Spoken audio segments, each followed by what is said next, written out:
Victoria Arlen moved everyone watching this week when she relived her life in a wheelchair during her foxtrot on Dancing with the Stars. Oh, it was so moving. Her story is miraculous and inspiring. She joins us now with her dance partner, Val Chmerkovskiy. That was awesome.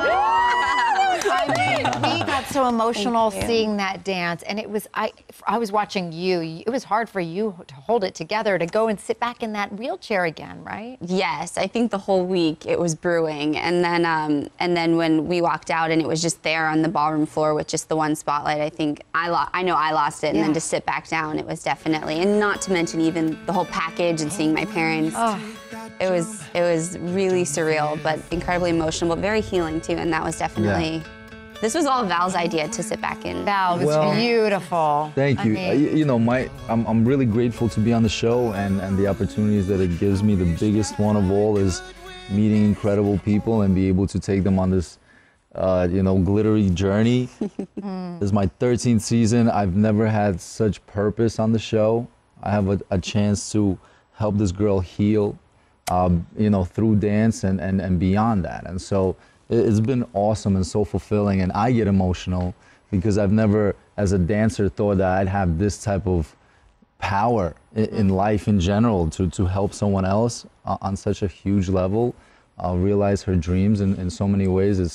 I'm so grateful for that, and I'm grateful to her for that. You're beyond inspiring. Your story, and as a viewer, to watch the videos at home, and then your parents are in the crowd. What's it like for you to watch that time in your life when you're in the hospital and the seizures and the coma?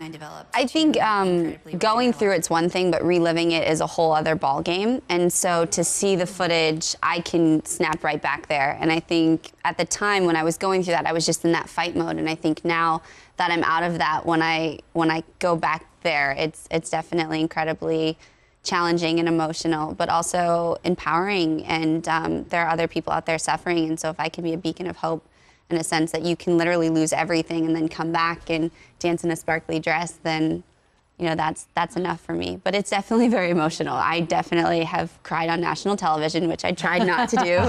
Oh, I'm sobbing every week. We love the strength that you're showing, but I mean, I don't even know how to begin to describe what you went through. You were 11 to 15, right, when you were sort of locked in your body. For those who don't understand, what was your everyday like? I mean, you could hear people talking about you. Yes. So I think every day, every moment was just about surviving. It was breath by breath at times, and I think it was just, how do I get to the next day? How do I have another moment? How do I get back to my family? And so it just became this job to live.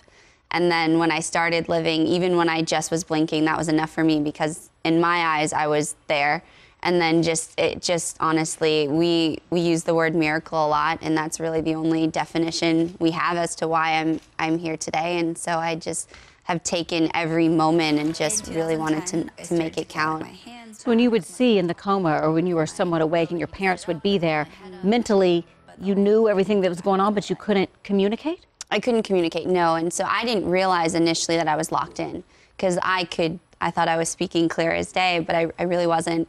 And then I think frustration set in, but I had to go into immediate survival mode, because if I sat and wallowed in self-pity and anger and sadness and fear, I think I would have just it was very easy to slip away. And so I had to find faith, I had to find hope, and I had to find that will to live and look forward to what I was striving to be. And I think the biggest thing was being able to see my family and tell my parents I love them. The claustrophobia that you must feel being kind of stranded in your body. But that's a testament to her parents for not giving up on their kid. Yeah. I think that's the most powerful message, is that, you know, to the nurses and caretakers that are looking at somebody that is not there and slipping away, but still have faith in, like, you know what, there's still value in this effort. And look what happened. Did the doctors give up, and did you overhear those conversations? What? I was written off as a lost cause, and they basically came in one day and told my parents that they needed to prepare for that I was going to die, and if in the slightest chance I didn't die, I would be a vegetable, and they should probably just put me away in a home. And my parents were like, tell us what we need to do. We're taking our child home. And so our living room, ironically, the room where I used to play piano became a hospital room, and my parents took care of me 24/7. I mean, I had manicures. My mom would drive, like, they were like, you are a child.